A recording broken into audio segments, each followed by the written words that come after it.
1754 Conquest, a new game, the Academy game, in the same game system of their previous games, 1812 and 1776. And those are two games that I like very much. They rely on the same game system, but they play in very different ways. 1812 has more of a clear front line. 1775, it's all over the place. It's about small foci of actions happening everywhere. Now, 1754, it's about the French and Indian War, and which is an interesting topic, and so I was very excited about the game because the topic is interesting and the game system is one that I enjoyed very much. Of course, when you return to a game system that you liked in the past, you always are in that paradoxical state of mind in which you go back to a certain system because you liked it very much, so you want to make sure that you find any of the things that drew you to the system to start with. I want to have the same high that I got with 1775, but at the same time you want something different, because if it is too similar, then, well, I already had the previous installments in the system, I don't need a new one. So this paradoxical feeling in which you want to find the same thing and yet something different, which is a very different balance to achieve when you are creating new games based on a system that is already been well received. So I had high expectations, also because Academy Games has produced such high quality games in the past, but I didn't know, is there a way that the system can engage me in ways that are recognizable to me. I find the stuff that I like, but also novel and innovative and feel different. Well, we'll talk about all these things in the conclusions of my video. First, let me show you the game, and let's talk in general about how the game works, and then we'll try to answer some of those questions. This is the board of the game that, like in previous boards in the system, is nice, clean looking, very pleasant, while also very functional. The board is divided in three types of playable areas. These reds or pinkish or orangish areas that originally belong to the British player, then the light purple areas that originally belong to the French player, and we have green areas that are neutral areas controlled at the beginning by the natives. As you can see, there are symbols on the map. These are victory symbols. They represent areas that are worth victory points at the end of the game, and players will place a marker to indicate their control of that area, but they only play markers there when they take control of an area which is neutral, for example this one, or that belongs to the opponent. So for example, the British player would put a marker there if the British player manages to take control of that area. Because if there is an area that has a marker in a purple or red region, it is an area that has a symbol but doesn't have a marker, it means that that area belongs to the player that originally controlled that region. Here also you see some harbors, very important because they allow movement from harbor to harbor, and also they allow the French regulars and the British regulars to receive reinforcements. There are four groups in the game, I should say 4.5 or 5. There are 4 playing groups and 1 non-playing group. The non-playing group is the natives, then we have the British regulars and the British colonials with versus the French Canadian and the French regular. So you have these 4 parties, so that means that the game can accommodate up to 4 players, or you can have 2 players split into 2 factions. You also can play with 3 players. A player has 2 factions, the other player one party each. That's a little weird, but it can work that way too. And the native units will be placed on the board at the beginning of the game, some of them. Other units will appear during the game as reinforcements in random locations, and the playing parties can take control of them simply by moving in that area, and then the native units will follow the army of the player that entered that area. One last look at the board, because there are a couple of interesting considerations.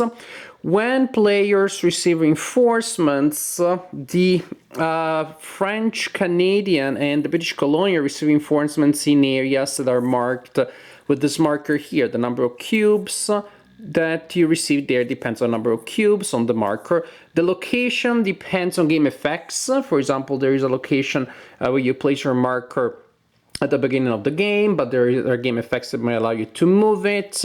There are alternate setup conditions that may give you more markers. In any case, these are the areas in which the French Canadians and the British colonials receive supplies, receive reinforcements, that is, new cubes. Also, some cubes will flee during a battle. When they do so, they are placed in the fled units area and they are recovered during the reinforcements phase of the active party and placed wherever it is that that group receives reinforcements. So the Canadians and the colonials receive reinforcements on the continent, but the British regulars and the French regulars had to ship them from Europe. That means that these two groups receive reinforcements in harbors. This is particularly interesting because, well, look at the overall. Look at the configuration of the map. Here, there are a lot of valuable areas that the French player will want to defend and that the British player will want to grab. So, punching a hole here through the French defenses and starting to grab those areas is very profitable. Especially because, well, there will be French Canadians and French regulars here, but it will be pretty hard for the French player to replenish the ranks of the French regulars once they have been defeated. Because, well, the closest spot is that harbor there to ship them, and also it may be that the British player takes control of that harbor, then it can become a little tricky. At the same time, however, if the British player really decides to commit to a big push here to grab those areas and leaves this area here depleted, well, guess what? The French regulars are going to send their reinforcements. So there's an interesting tension here. The French player has a hard time reinforcing there. The British player has the constant temptation of investing a lot in an advance in that area, but also needs to worry about losing areas that can be really quickly occupied by the French regulars. Here we have Louisbourg, however, which is a thorn in the side of the French player. Because again, remember, defending your areas doesn't give you any points, but losing them gives points to the opponent. So there is that area which is worth 2 fat, delicious victory points for the British player. And that means that that's a constant worry for the French player that will have to defend that area, which per se doesn't really have much of an intrinsic value, at least talking about the strategy of the game. So definitely the geography here is important and it captures a lot of interesting dynamics, political dynamics, military dynamics, and definitely does a good job of showing you the overall action that will happen on the board while presenting with a lot of interesting challenges and a lot of interesting decisions that you have to make. Each faction in the game uses a pool of wooden cubes representing military units, and military units of the two parties forming a faction may work together move together, attack together, and form armies. And again, they may also recruit native units. So each group has wooden cubes. Each group also has a unique deck of cards, also including unique game effects, and you will need to play these cards to perform actions in the game. And then you also have unique dice, just like in the previous games in the system.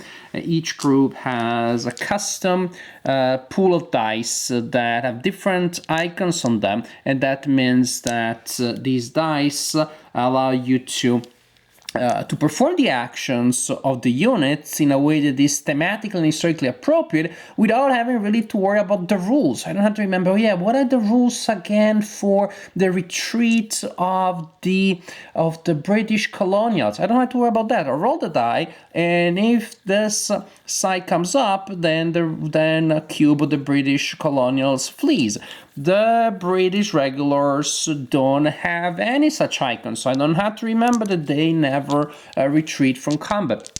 It's an awesome idea because it just means that when you have a fight, you collect the dice that represent the forces that you have in the battle, you roll them, and the theme happens. You do not have to worry about rules. It's one of the most economic ways that I know of hardwiring game effects and historical factors into design, and it's one of the things that I like about this system. So the order in which the players activate is randomly determined. You have a bag here which has a blank cube for all of the parties involved, and when a party has completed their activation, then you draw another cube randomly, and that determines who goes next. Once you draw that cube, you place it here in the area of in the turn sequence area. You also have the round area that represents how many rounds have been played. This is particularly important. You could just, think, oh, I'm just gonna dump them wherever they are when I play them. Once I draw them, they activate them and then they're out of the game. But this is particularly important because of native reinforcements. Basically, since you put the cubes here, from left to right, when you draw the native cube, it will end up on one of these symbols, and depending on when you draw it, it will cover a different symbol. The symbol that the native cube covers indicates the areas on the board that will receive native reinforcements, which are the areas that have the same symbol. So very smart, very fun way of representing the fact that new resources for the Europeans and the colonials may come from native territories, but you do not know exactly when they will appear and where. So very interesting. There is a random element.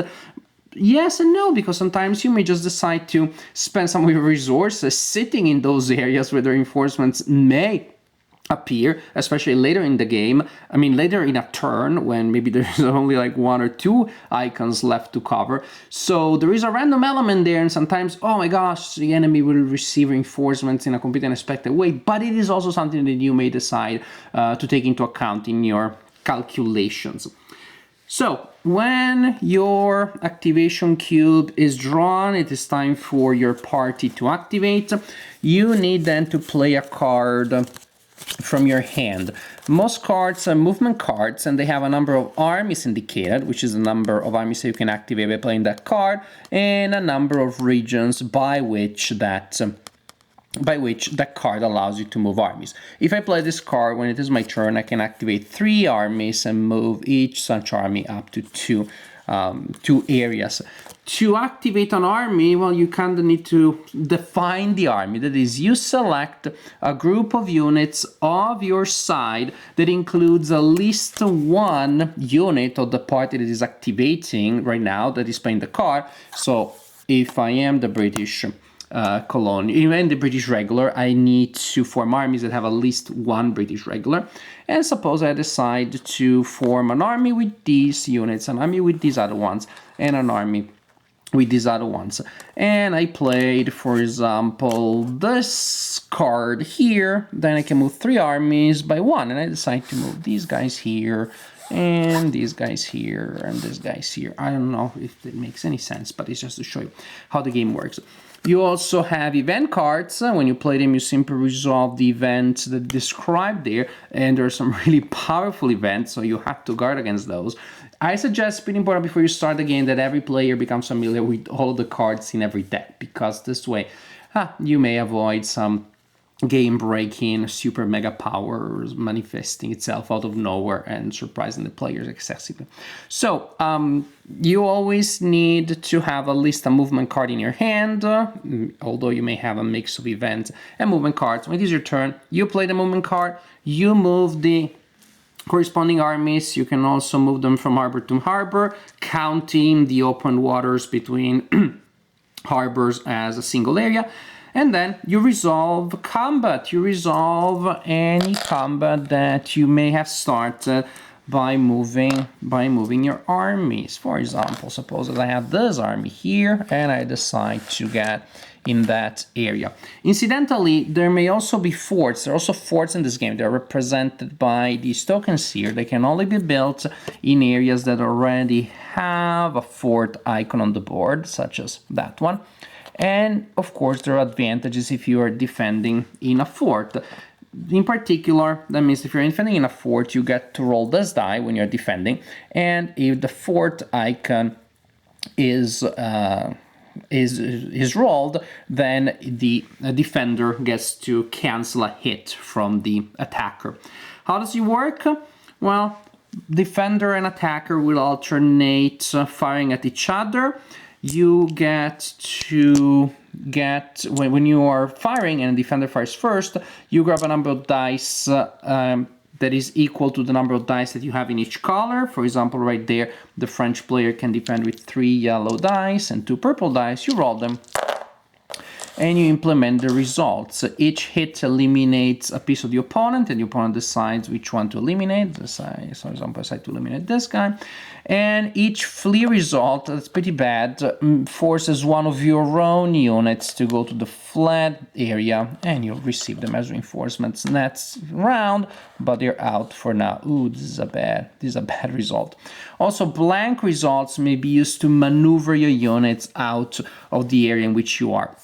With some restriction, of course, you cannot maneuver them unrealistically, for example, entering an enemy area, the area that the enemy came from and is still defending, that sort of thing.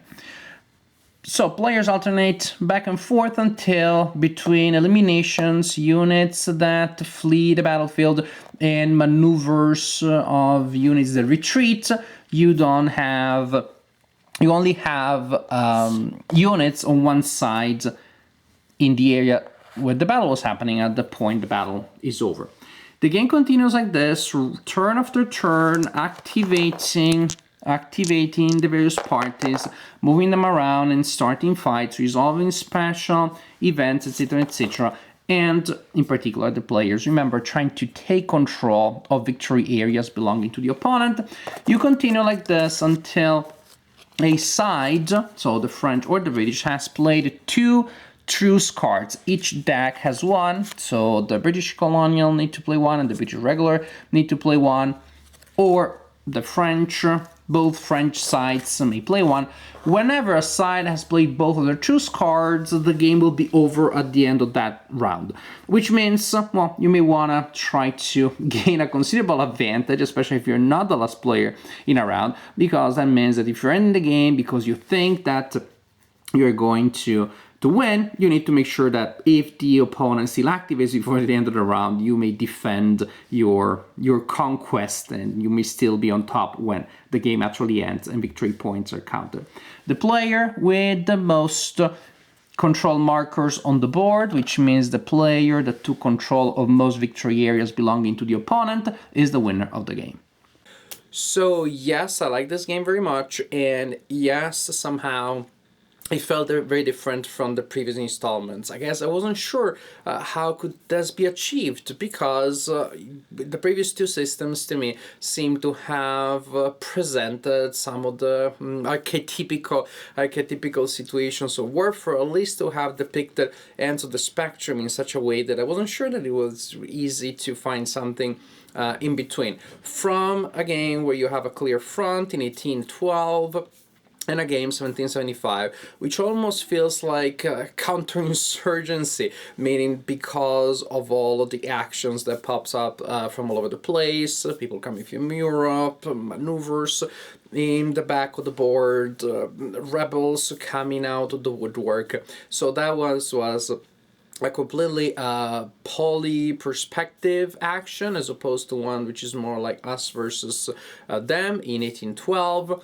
How does 1754 add to this? It finds that rarely seen balance between a situation in which it is clear to identify a general drive, a general line that divides the two sides of the contest, while at the same time having variety and mobility that goes around it. There is a really nice tension here between, again, the clear opposition that you have on the board and yet fluctuating systems of forces that affect the action all around, thanks to the harbors, thanks to Luborg, thanks to the possibility of landing in Canada directly for the British player, thanks to the opportunity of threaten the American ports, well, the British ports, as you say, that the French player has. So as I showed on the map, that map really offers a lot of interesting opportunities because of the way the map is designed, the configuration of spaces has been designed, because of where the key areas are. And this configuration makes it such that it's fairly easy for the two sides to just sit on their rear end and defending what they have. The problem is that then you don't score any points doing that. So you have situations that if you are static and playing defensively, then it's kind of easy to protect what you have. But of course, the system incentive gives you incentives to go out and take control of things. So although the separation of the areas is pretty clear, as soon as you start pushing in a certain direction, then you're depleting your resources somewhere else. I believe that was really good work that was done here at the design level in creating a system which is based on, how can I call it, moderate scarcity. You don't feel like you're starving for resources, which may be bad because then may be cases in which you cannot do anything. You're always able to do a couple of interesting things every turn. The problem is that if you overcommit, or even if you just commit decisively to a certain area of operation, then the moderate scarcity that I was mentioning before hits you and you find yourself stretched thin somewhere else. It's not that hard to put together a big force and to push against the enemy line of defenses, but some of your resources will suffer attrition as you push. So you'll find yourself that now you are in enemy territory, but now you have become the defender because you're afraid of a counterattack and your defensive force is not that strong. Then you're struggling to bring reinforcements there to defend your new conquered lands. At the same time, as you put together that force that allowed you to push against and through the enemy lines, maybe you didn't send reinforcements somewhere else, then you didn't solidify your forces somewhere else. And again, and this could be like a back and forth World War I type of pushing, if not for the fact that this is also combined with the possibility of outmaneuvering the opponent from the sea and finding new places to punch the line of the opponent, and new places that you should better defend because the opponent can do the same trick while using the possibilities of maneuver that the sea offers. So to me, really, I would say that the key element that makes this design successful is a good combination between a smart map that creates a sort of situation, a smart location of the victory areas, and a really nice tweaking of the resources available to the players that presents this nice situation in which you don't find yourself unable to do anything. You can do stuff and it's fun, and it's just so hard to find the right balance, commit enough that you have enough momentum to defeat the opponent, because the battles can be fairly bloody, or your units flee, so they're not bloody technically, but you still lose the battle, and you still then find yourself with a smaller group of defenders that you would have after you conquer an area.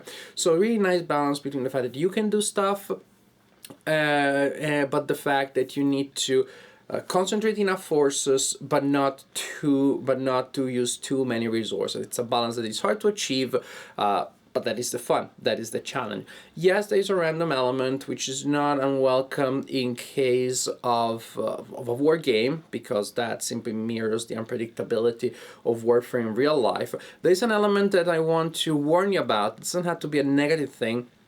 I think you need to be aware of this, so actually you play the game in such a way that doesn't become a negative thing, which is the end of game conditions when the choose cards hit the table may open the possibility for gamey play if players do not guard against that. So if you are late in a turn, if you're the last player to go in a turn, and a truce has been played, and you know that the game is gonna be over, then you may start running to get resources, to get victory points, in ways that will get you victory points and will get you to win, but that really would not make sense historically. It's sometimes what I call the apocalypse problem. The fact that a game depicts a situation up to the apocalypse of the game, that is, once the game is over, the world of the story ends, and so players are grabbing resources like there's no tomorrow, because in the world of the game there isn't. But that becomes a problem when this apocalyptic world that has a deadline is meant to mirror a situation that would continue in time. And so sometimes it seems strange to see that some maneuvers that would be very bad to perform in turn one, like you have a force, you split it into microscopic armies that just run around and grab victory point areas that they wouldn't be able to hold for another turn. Doing that would be silly in the first turn, but it wins you. May win you the war in the last round. So, and this feels gamey, and this feels gamey if it occurs. But again, it, to me, that is not necessarily a flaw of the design, or at least if it turns out to be a flaw, there has to be some complicity from the players, because it means that players have neglected the possibility of people running around and grabbing areas. They have weakened some of their valuable areas on the board, areas where there are a lot of victory point regions, and players have committed too much to a certain area and have opened that possibility, which probably historically they wouldn't have done that. Probably you wouldn't have pushed so much against that one area that has a certain number of victory points, negating another area of victory points. So to me, the fact is that if you open the board to the possibility of gamey playing, is because to start with you were trying to achieve gamey objectives, and you may have neglected defenses that historically would have made sense for you to pay attention to.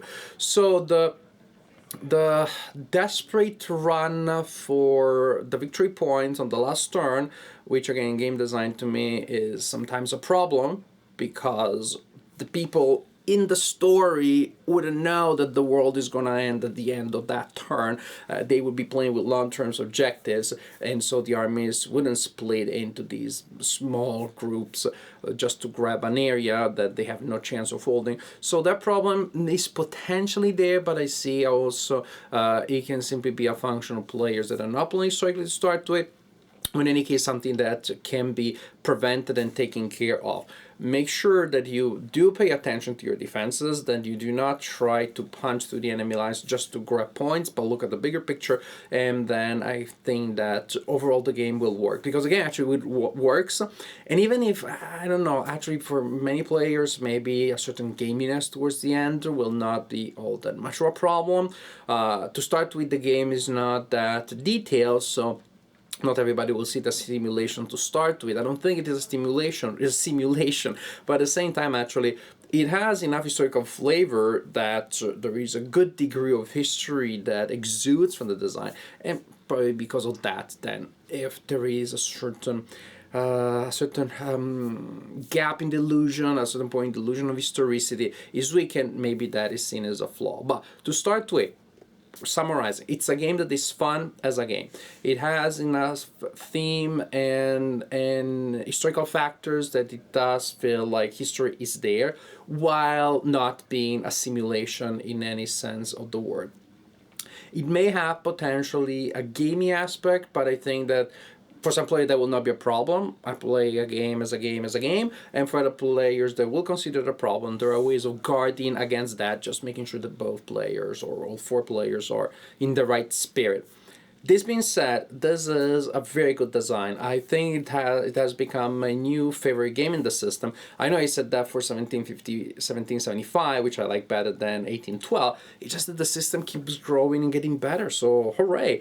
Every game that I played in the system has been better than the previous one, so what's gonna be the next one? I hope that they continue in this trend. But 1754 is the best system the best game in the system. A very simple, very playable, very enjoyable war game, full of interesting decisions, full of tactical situations, and then also strategic decisions. A map that presents you with also the puzzles and riddles, constant interaction, and yes, a random element, but one that to me seems to fit the theme and not to be game breaking and to be to the point of becoming a flaw. 1754 by Academy Games, excellent production, excellent design, highly recommended.